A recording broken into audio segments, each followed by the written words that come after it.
So we've got the pork pie, which obviously you've got the crust, you've got the short crust pastry, hand-raised pastry, and we'll be serving sort of 5,000 portions of this on a match, and it is a dish that we've developed. We've made sure that the meat is the right meat and it's coming from the right pig and it's coming from the right farm, which we've sourced. We've been to the farms. We've made sure that the farms are kept in a good environment, a nice practice. I was brought up on a dairy farm, so animal welfare is a huge thing for me. I've also been brought up on an English dairy farm. I only want to use the English products, the English milk, the English animals. And this is a huge thing that we have developed to create our own bull pie that again brings that uniqueness to our venue that nobody else can get anywhere else across the country, across the world, which is a region in South Africa that's a spice mix. So they season a lot of their curries, a lot of their lamb, a lot of their meats to enforce that that's a way of preserving it kind of thing over there. And they do a lot of the curries in that style. And we've created a Scotch egg in sauce made with these Cape Malay spices. In theory, it's a vegetarian Scotch egg. And the idea behind what we liked about this was that from the outside, it just looks like a Scotch egg. And it just looks like a ball of breadcrumbs that have been deep fried. However, you've got the surprise element of when you put it open, that you've then got a vegetarian Scotch egg, an egg inside it, a little bit of a different, you've got a runny yolk in there, you've got something that's going to create, oh wow, I didn't expect that from the crisp outside, the texture element, you've got a lot of different textures again in there, which again is something that we've looked at and something that we've designed, and it's something that a Scotch egg is a great thing. I'm from the north and Scotch eggs was part of my diet growing up. And then creating an alternative for a vegetarian, for us was a huge thing that created that they didn't feel as a vegetarian that they were getting a lesser product, they were getting an equally good product as a sausage made with Scotch egg. So this is really great, and I'm so glad we're not talking about Scotch eggs. Steak, you can go to any stadium in the country, you can go to any restaurant in the country, you can have a fillet steak, you can have a sirloin steak, a ribeye. We wanted to go for a really different steak, I know it's becoming more and more popular with the Hawksmoor restaurants, I think there's probably 8 or 9 of them now, but the steaks that you get on their chalkboards there, that they will name where the farm is, they'll name, sometimes they'll even name what the animal was called that it's been slaughtered off, but I'm not sure that the vegetarians in the room would appreciate that, but that kind of an aspect that we're now going down the T-bone steak for the South Africa because it's the most popular cut of meat in South Africa. And we're char grilling it because of the likes of the New Zealand and the Australia, that they will cook all their steaks on a barbecue. So you're getting that charcoal, that different texture, that different flavour, but you're also getting the smell. So the smell was a huge thing. If you have a steak that's cooked in butter, that makes my mouth rule just now, but if you have a steak cooked in butter or you have a steak cooked on a barbecue, it's 2 totally different aspects. But we've cooked these and we've created these and we've prepped them and done everything to create the dishes that will look similar to this.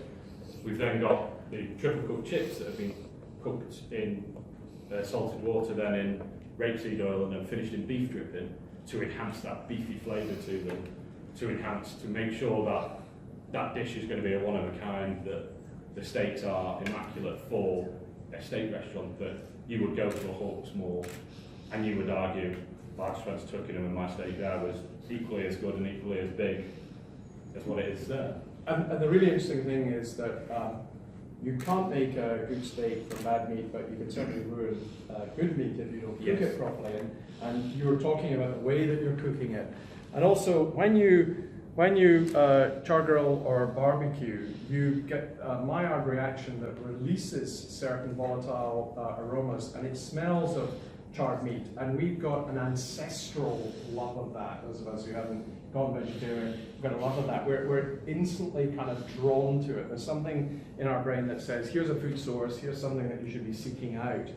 And even for people who are vegetarian or got this, chosen to be vegetarian, they can still sometimes feel the allure. They can say, well, you know, I know what I'm missing when I smell that. Too tempting, that's Right, exactly. So this is again something which draws us from the look and the the aromas that you're going to get, but the cooking, the delivery, and I think that's pretty much what Hawksmoor did, was get very good steak, but then cook it well, cook it properly. And Hawksmoor, I love Hawksmoor, it's one of my favourite restaurants to go to as a regular thing, but they have the province of, they know where the steaks are coming from, they know where the cattle's been, they know what it's eaten, which is something that I totally admire, that I like to know where all of my meats come from, I like to know where all of my vegetables come from. So for an example, we've got biltong on for the South Africa game. However, it's a nod to South Africa, but I made sure that my butcher got my meat from the farm in Yorkshire to then take it to a Lincolnshire biltong company to smoke it and cure it there, so that I knew that the whole chain I was looking after.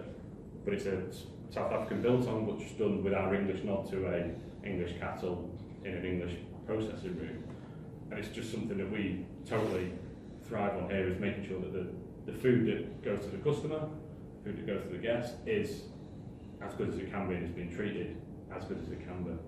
And the way of doing that and the way of delivering it matters, because when so much thought and such an important process has gone into the production and the delivery and the execution of this, you want to make sure that people also can unlock those secrets and find and pay attention to and get the nuances of them. So presentation matters and environment matters.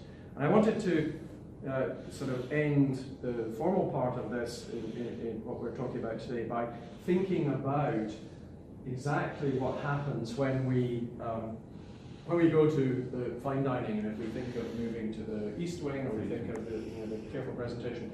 So it's been said since the first century that the first taste is always with the eyes. We eat first with our eyes, but these days it's usually with our mobile phone. So you're photographing your food before you eat it, and but for researchers like us, that's incredibly useful. People are taking photographs and they're putting it on the web, and then you get sites like this, the art of plating, where you can see all these brilliant examples of plating and constructions that chefs have put together. And what we can then do is we can find out, by putting some of these online and sending them all around the world, which sort of plating do people like and which sort of plating don't they like. So, for example, we did this, and we put out a whole lot of things for you to look at. If we look at the next slide, which would you rather eat?